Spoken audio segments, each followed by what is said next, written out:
Buenos días, nosotros somos estudiantes de medicina del tercer año de la UNAM Managua. El día de hoy vamos a hablar sobre el sistema nervioso autónomo 1. Cuando se busca la modificación farmacológica de un sistema de neurotransmisión, generalmente la manera más eficiente de lograrlo es a través del uso de fármacos de acción directa, es decir, a través de fármacos que sean capaces de unirse al sitio activo de los receptores implicados, bien sea activándolos, bloqueándolos e inhibiendo la función del agonista. El sistema nervioso. El sistema nervioso puede dividirse en sistema nervioso central y sistema nervioso periférico.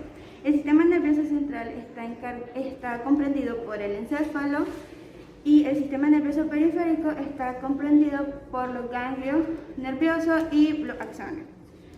Los ganglios nerviosos son somas o acúmulos de neuronas. Además, también puede dividirse el sistema nervioso en sistema nervioso autónomo y sistema nervioso somático. El sistema nervioso autónomo está encargado de aquellas acciones que realizamos.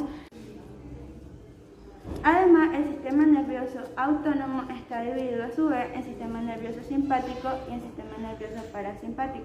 El sistema nervioso simpático puede comprender lo que es la huida y la lucha, del sistema nervioso simpático, por ejemplo, puede comprender lo que es la digestión del alimento de manera involuntaria. Y el sistema nervioso somático es aquel que podemos hacer acciones de manera voluntaria. Con respecto a las diferencias del sistema nervioso parasimpático y simpático, el parasimpático comprende las funciones como es la contracción de las pupilas, la reducción del volumen de los pulmones, la estimulación de la frecuencia cardíaca, la relajación muscular y lo que es la estimulación de la excitación sexual, mientras que el simpático lo que hace es la función de la glándula suprarrenal, libera adrenalina por todo el torrente sanguíneo, aparte que acelera lo que es la frecuencia cardíaca, abre las vías respiratorias para que aumenta el proceso de oxigenación, inhibe lo que es el sistema digestivo y lo que hace es estimular el sistema digestivo. Grupo farmacológico, agonista y antagonista adrenérgico, anfetamina, metilfenidato, lonidina y premolina. Antiepiléptico, carbamazepina, lamotrigina, pregabalina y topiramato. Agonista y antagonista de los receptores benzodiazepínicos, diazepam, bromazepam, lorazepam, oxazepam, alprazolam y clonazepam. Inhibidores de la recaptación de la serotonina, citalopram, escitalopram, fluoxetina, paroxetina, sertralina. Interferencia farmacológica de la neurotransmisión colinérgica. Esta se media mediante dos métodos, de un método directo y indirecto. Este último, el método indirecto, se da por inhibición de la transformación o de la reducción de la acetilcolina mediante la enzima acetilcolinesterasa. El primer método, el método directo, se da por acción parasimpático-mimético de acciones farmacológicas de los neurotransmisores acetilcolina y noradrenalina. Esto se da principalmente en los sistemas integrados en nuestro cuerpo, como el sistema cardiovascular, en el sistema respiratorio, en el sistema digestivo y los distintos aparatos, el aparato oculomotor, óptico, etc. Biosíntesis de la acetilcolina. Esta se da principalmente en el soma neuronal, es decir, en el cuerpo de la neurona, en el citosol. Inicia, es una reacción catalítica de la enzima colinoacetiltransferasa, en la que se une la coenzima A, que es un producto de piruvato que proviene de la glucólisis, y la colina, que es hidrólisis de la acetilcolina, que se encuentra en un 50% en la hendidura sináptica, fuera de la membrana preganglionar. Ahora corresponde hablar acerca de las propiedades farmacológicas de los colinomiméticos y los antimuscarínicos. Cuando hablamos de los colinomiméticos nos referimos a las propiedades farmacodinámicas. En esta es importante saber que los colinomiméticos pueden reproducir la función de la acetilcolina y lo hacen de dos maneras, directa o indirecta. Directamente lo hacen inhibiendo los receptores colinérgicos e indirectamente lo hacen a través de la inhibición de la enzima acetilcolinesterasa. Cuando nos referimos acerca de las propiedades farmacocinéticas, vamos a hablar de que acá lo más importante es la vía de administración o la manera de administración. Es decir, en este caso hablamos de que las estructuras químicas van... Bien, ahora corresponde hablar acerca de las propiedades farmacológicas de los antimuscarínicos. Tenemos que estos van a inhibir los receptores muscarínicos de los músculos lisos, ya sea en órganos o glándulas. Estos receptores muscarínicos son importantes en el sistema nervioso parasimpático, ya que controlan la frecuencia cardíaca, las glándulas exocrinas, los músculos lisos y la función cerebral. Fármacos colinomiméticos. Estos son capaces de reproducir efectos a la acetilcolina. Estos efectos pueden dar lugar a los receptores colinérgicos, muscarínicos y nicotínicos. Los nicotínicos se encuentran en el sistema nervioso central, ganglio autónomo, médula suprarrenal y placa motora del músculo esquelético.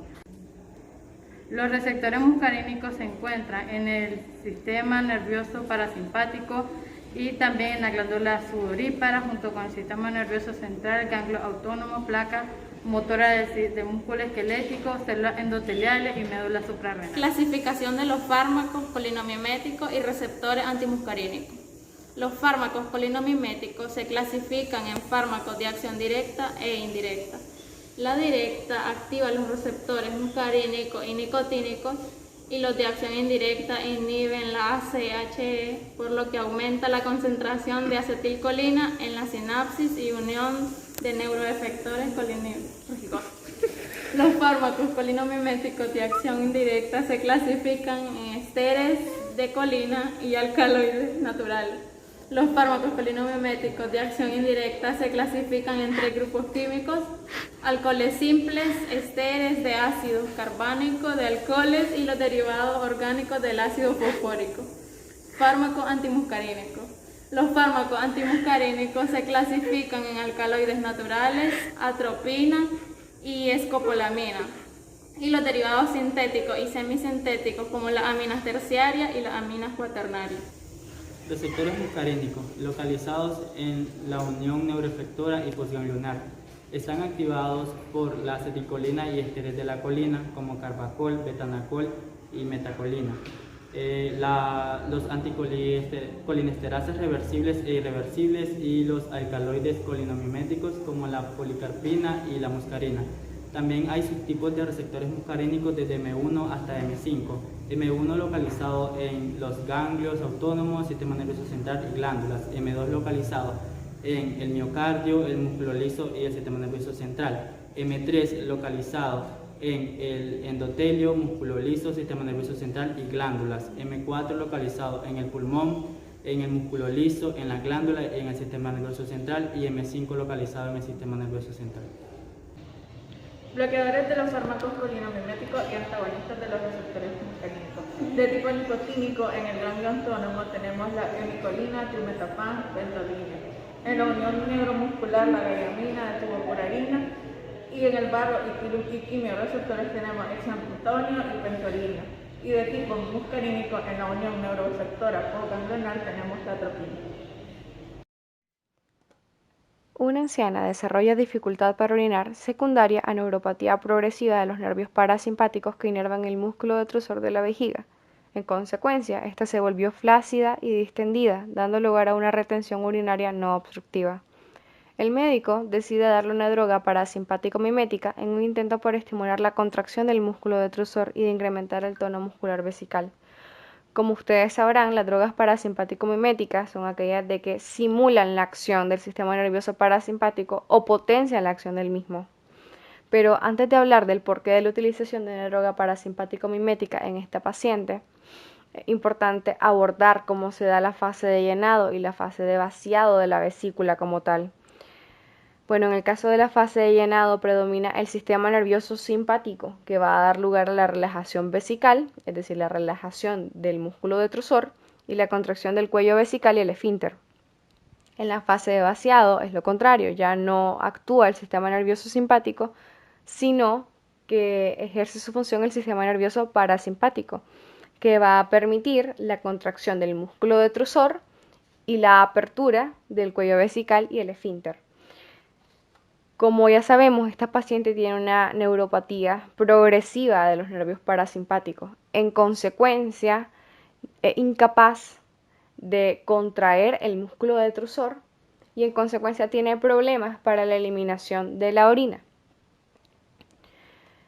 En dicho caso, tenemos que buscar un fármaco que permita que el sistema nervioso parasimpático actúe de la forma idónea, y estos son los parasimpático-miméticos.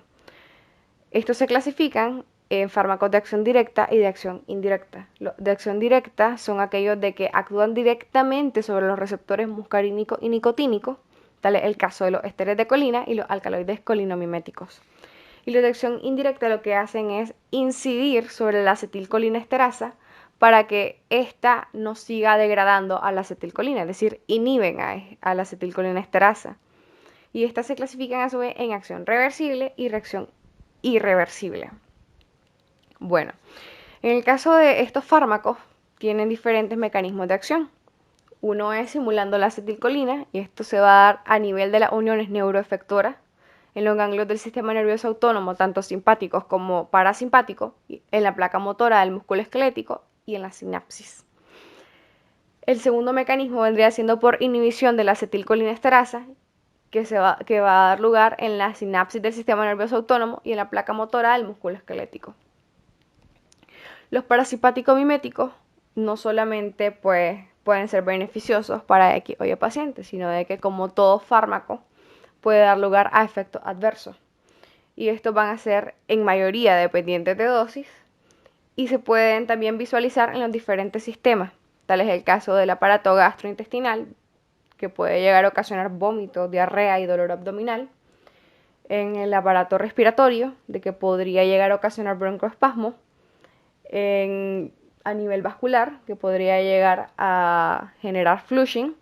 A nivel cardíaco, que en ocasiones muy extrañas y extremas puede generar un paro cardíaco. Actúa también a nivel de las glándulas exocrinas, es decir, pueden llegar a producir una hipersalivación, hipersudoración, hipersecreción incluso de las glándulas gastrointestinales, y también a nivel ocular podemos llegar a observar una miosis. Como bien saben, esta paciente necesita de fármacos de que actúen directamente sobre su vejiga, en sí sobre el músculo detrusor. En consecuencia necesitamos un fármaco selectivo para esta paciente. Existen dos opciones a llevar a cabo y que se podrían sopesar en este caso, que vendrían siendo la neostigmina y el betanecol. La neostigmina vendría siendo un inhibidor de la acetilcolinesterasa y se emplea cuando existe acetilcolina a nivel exógeno. Sin embargo, no es suficiente para poderse adherir a los receptores muscarínicos y nicotínicos, puesto que la acetilcolinesterasa la está degradando. Entonces, ¿qué es lo que ocurre? La neostigmina viene e inhibe la acetilcolinesterasa y permite que la acetilcolina existente en el espacio sináptico se adhiera a los receptores muscarínicos y nicotínicos. Cabe destacar de que a nivel de la vejiga existen más receptores nicotínicos que muscarínicos. Bueno, en sí, la neostigmina tiene su acción a nivel de la placa mioneural. Problema 2, pregunta 1. ¿Qué cree usted que le pasó a este paciente? A este paciente le surgió una intoxicación por órganos fosforados. La intoxicación puede ser por insecticidas, fungicidas, herbicidas y rondenicidas. Los órganos fosforados son insecticidas comunes que inhiben la colinesterasa y provocan manifestaciones muscarínicas. Se sospecha de toxicidad si los pacientes tienen síndrome de tóxico colinérgico muscarínico, con los hallazgos neuromusculares y respiratorios prominentes como lo hay en este paciente. ¿Cuál sería su manejo terapéutico? Ya que el diagnóstico se basa en un síndrome característico muscarínico, se confirma el hallazgo tras la reversión o desaparición de los síntomas manifestados después de la administración de 1 miligramo de atropina en adultos y 0.1 en niños. Confirma el diagnóstico por la respuesta de la atropina y a veces los niveles de colesterasa en RBC. Ya que en este caso es un tratamiento asintomático donde conocemos la causa, se administra atropina, que tiene acción para las manifestaciones respiratorias, para aliviar el broncoespasmo y broncorrea, más que para normalizar el tamaño de la pupila y la frecuencia cardíaca. Se administra prolidoxima para las manifestaciones neuromusculares, Después de la estabilización de las manifestaciones del paciente, se debe buscar lo más rápido posible la descontaminación completa de este paciente. ¿Qué fármacos se utilizarían en esta ocasión? Se utilizarían dos tipos de fármacos, la atrofina y la amoxicilina. Las atrofinas son indicadas para tratar lo que son los colinérgicos, además de los síntomas que tienen que ver con enfermedades cardíacas y respiratorias. Las atrofinas lo que hacen es atravesar las barreras hematoencefálicas y contrarrestar la acetilcolina en el sistema nervioso central. La dosis indicada de atrofina son de 0,05 miligramos por kilogramo por dosis y se suministra en los primeros 5 a 10 minutos hasta detener lo que es la atrofinización. Mientras que las oximas están indicadas para tratar la activación de las colinesterasas, ya que estas han sido inhibidas por los órganos fosforados. Las oximas son más indicadas para tratar los síntomas correspondientes a los nicotínicos. Estas están suministradas por dosis de 25 a 50 miligramos por kilogramo por dosis. Son insufadas en un aproximado de 30 a 50 minutos con una insufación lenta. Estas están indicadas también para tratar lo que son enfermedades, para tratar enfermedades relacionadas con los síntomas nicotínicos. El mecanismo de acción de la atropina es esta se va a activar por los antagonistas competitivos correspondientes a antagonistas muscarínicos. Estos antagonistas lo que van a hacer es que presentan una estructura no polar. Gracias a esto van a atravesar las barreras hematoencefálicas y podrán estimular el sistema nervioso central y deprimirlo para inactivar lo que es la acetilcolina en este caso. Algunas diferencias entre los colinérgicos y los adrenérgicos son que en las colinesterasas estas se producen más que todo por una estimulación prolongada de la acetilcolina y se van a tratar propiamente con la atropina, mientras que los nicotínicos se deben a una inhibición prolongada de la acetilcolinesterasa y se van a tratar propiamente con las oximas. ¿Habrá alguna forma de prevenirlo? Si la hay, administrándole al paciente atropina antes de la administración de hidrofino y disponer de un equipo de reanimación cardiopulmonar. La atropina en combinación con el hidrofino se empareja frecuentemente con el fin de emparejar el comienzo y la duración de la droga anticolinérgica con la anticolinesterásica y viceversa. La atropina es utilizada como antiespásmico para aliviar la piloespasmo y aumentar la frecuencia cardíaca.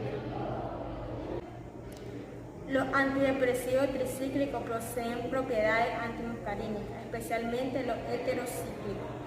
Esto en su gran mayoría van a inhibir la recaptación de aminas biógenas, principalmente la noradrenalina, la serotonina y la dopamina, hacia las terminales sinápticas, aumentando la acumulación en el espacio intersináptico, todo basándose en la teoría que cuando hay depresión hay déficit de noradrenalina y serotonina. Algunos ejemplos de estos antihipertensivos son imipramina, desopramina y antitriptilina. La intoxicación comienza a notarse porque los pacientes refieren sequedad en la boca, sabor amargo persistente, estreñimiento, retención urinaria, midriasis, pero luego aparecen cuadros confusionales como delirio, temblores finos, inversión de fase. Esto se refiere a que provocan mayor depresión de lo normal, comportamiento maniático e incluso bipolar. Los antihistamínicos de tipo clásico poseen grupos o familiares con efectos colinérgicos y presentan efectos sedantes. Estas familias son acetazolamina. Estos producen altos efectos sedantes junto con los etilediamidas con poco menos de sedación, pero tienen efectos antiserotónicos y anticolinérgicos. Algunos de estos ejemplos son la etalonamidas, difenidramina, dinefidra. El exceso de estos fármacos puede provocar visión borrosa, boca seca, pupilas dilatadas, zumbido en los oídos, debilidad, nerviosismo, piel enrojecida, además de temblores que pueden provocar insomnio, alucinaciones y convulsiones. Cabe señalar que en algunos casos puede provocar las palpitaciones, depresiones, excitaciones e inestabilidad. Su exceso causa una crisis colinérgica, diarrea, calambres abdominales, sudoración y debilidad. ¿Cuál es el mecanismo de acción del fármaco seleccionado? Todos pueden incrementar la reacción del músculo miasténico a los impulsos nerviosos repetitivos, primordialmente al presentar la acetilcolina endógena. Después de la inhibición de la ACH, es probable que los receptores en un área transversal mayor de la placa terminal estén expuestos a concentraciones de acetilcolina, que bastan para abrir conductos y generar un potencial de placa terminal posterosinápticos. Actúa inhibiendo la hidrólisis de la acetilcolina al competir con esta frente al ataque de la colinesterasa, enzima encargada del metabolismo e inactivación de la acetilcolina. De esta manera se consigue un incremento en la persistencia de la acetilcolina endógena que ejercerá su efecto activadores sobre los receptores nicotínicos y muscarínicos con sus acciones típicas: bradicardia, vasodilatación, aumento del peristaltismo, broncoconstricción, miosis, etc. ¿A qué es debido? Los efectos específicos de los inhibidores de acetilcolinesterasa incluyen efectos nicotínicos, aumento del tono muscular esquelético, y muscarínico, aumento del tono gastrointestinal, bradicardia, broncoconstricción, constricción uretral, estimulación de las glándulas sudoríparas y salivales. ¿Cómo se trataría? La administraríamos atropina a la paciente para estabilizarla, debido a que la atropina es un anticolinérgico natural compuesto de ácido trópico y tropina, la cual actúa como antagonista competitivo en los receptores colinérgicos muscarínicos, previniendo el acceso de acetilcolina. Los efectos de la atropina son sedación,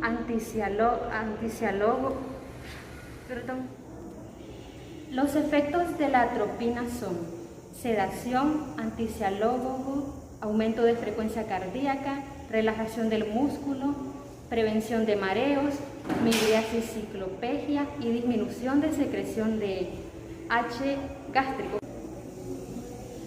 Se denomina síndrome colinérgico al conjunto de alteraciones o síntomas generales por la estimulación de diversos receptores de la acetilcolina en el organismo. Ante un exceso de esta sustancia, se produce una intoxicación como consecuencia generalmente a la exposición o administración de sustancias externas que generan dicho exceso. Entre ellos destaca la sobredosis de determinados fármacos con acción colinérgica como la pilocarpina, que es un medicamento para el glaucoma, también utilizado como tratamiento de sequedad en la boca en diversos trastornos. El betanicol, de uso de megacolon y problemas vesiculares, o medicaciones que inhiben la anticolinesterasa.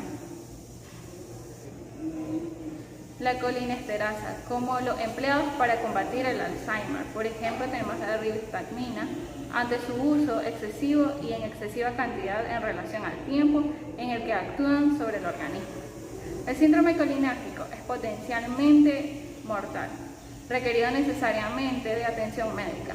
Los síntomas más habituales son la secreción exagerada de fluidos. Entre ellos tenemos saliva, lágrimas, sudor, mocos y mucosas a nivel de tracto respiratorio. Del mismo modo tenemos dolores y parálisis musculares, que pueden incluir los músculos que permiten la respiración y las alteraciones cardiorrespiratorias. Los agonistas nicotínicos se unen a receptores de acetilcolina debido a la atracción generada por las diferencias de carga entre ellos. La superficie de receptores en el sitio de enlace, una oquedad existente entre una subunidad alfa y la subunidad adyacente del receptor.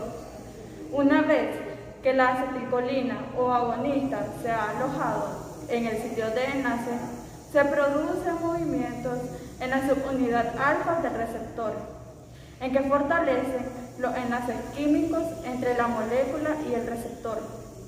La configuración del receptor y el tipo de subunidades que lo componen influyen en la afinidad del receptor por diferentes tipos de agonistas y antagonistas y en su función biológica. Cuando la acetilcolina u otros agonistas nicotínicos se unen a los receptores, el canal iónico se abre y permite la afluencia de cationes como el potasio, el calcio y el sodio. La acción de los receptores nicotínicos por acetilcolina, nicotina o agonistas colinérgicos provocan la apertura del canal iónico, permitiendo el paso de iones cargados positivamente. En general, la permeabilidad permite la entrada de sodio al interior de la célula o bien la salida de potasio. También hay algunas configuraciones que permiten el paso de calcio. Este movimiento de cationes induce la despolarización de la membrana plasmática, lo cual a su vez provoca la apertura del canal iónico inducidos por voltaje, evocando un potencial excitatorio postsináptico. En algunos tipos, el influjo de calcio puede producir la liberación de neurotransmisores y hormonas. Para que ocurra la activación del receptor nicotínico, primeramente debe ocurrir la unión de dos moléculas de acetilcolina por subunidades A de forma cooperativa. Esta unión induce la apertura del canal que permite la difusión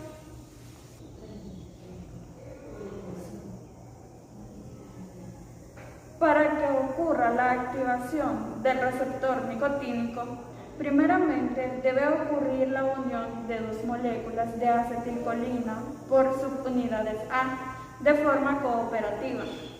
Esta unión induce la apertura del canal que permite la difusión a través de la bicapa de los iones sodio, calcio y potasio.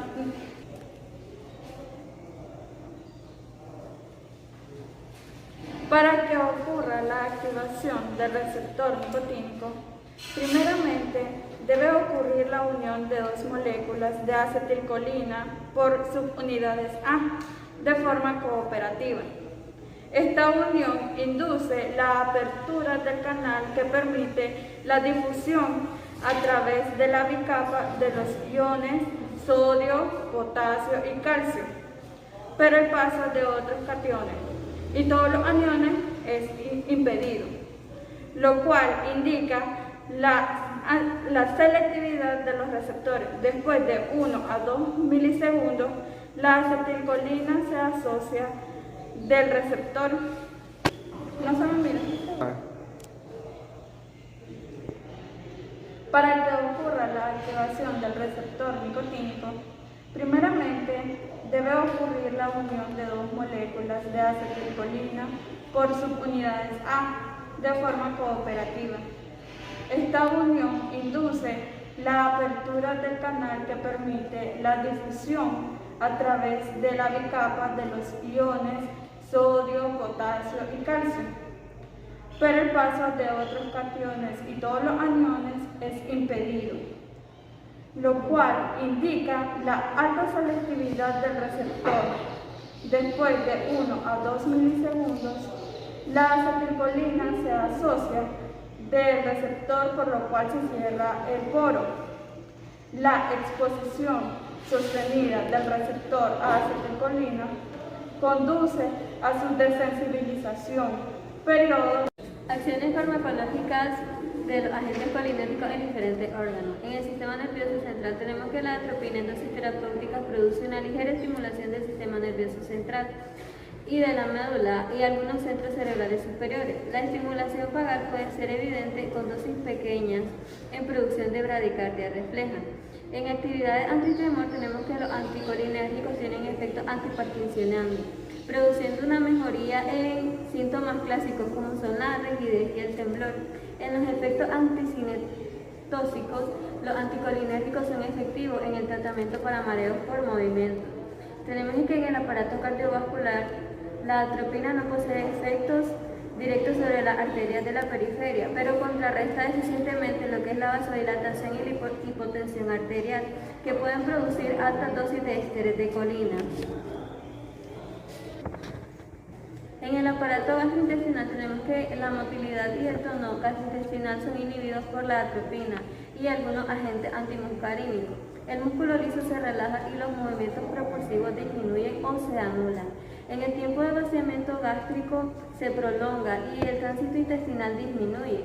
También algunas secreciones digestivas son inhibidas o nulas.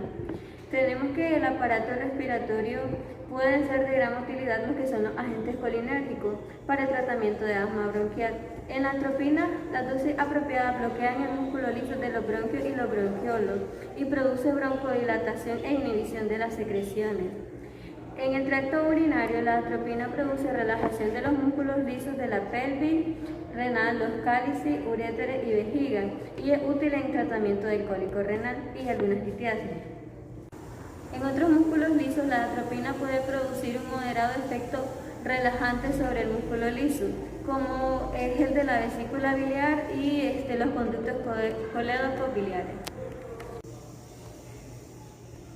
En resumen, el sistema nervioso regula funciones como la digestión, la circulación, la respiración, las excreciones y el metabolismo. Las drogas parasimpáticas miméticas poseen una función principal como es la activación de los receptores colinérgicos y muscarínicos del sistema parasimpático.